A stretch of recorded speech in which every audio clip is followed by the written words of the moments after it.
Tuwang-tuwa ang chikiting Dabber Cats na si Riza May Dizon dahil sa natatamasa niyang bunga ng pagsabak niya sa showbiz. Sa katunayan, excited na raw si Riza sa pagbili ng bagong sasakyan.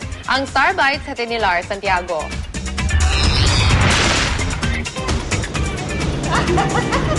Araw-araw, 2 beses sumasakay ng LRT si Riza May Dizon kasama ang kanyang ina para makarating sa Itbulaga.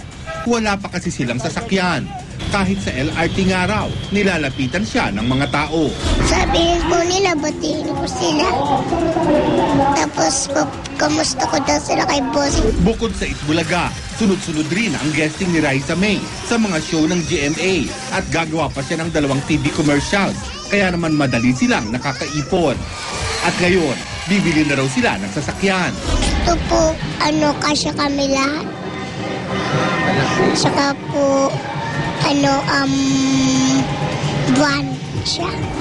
At kapag nakuha na raw niya ang bago niyang sasakyan, agad daw niya itong ibabalita kina Bossing at iba pang Dabber Cats. Magpapasalamat ako sa kanila kasi simula nung nandun ako sa Itbulaga, marami na po ako nabiling mga bagay. Kaya papasalamat po ako sa Itbulaga. Parang manikang desusi si Riza May na kapag sinabihan mong sumayaw ay kaagad na iindak. Kaya naman ang bibilihin daw niyang sasakyan, matatawag na katas ng Chacha. Lars Santiago, GMA News.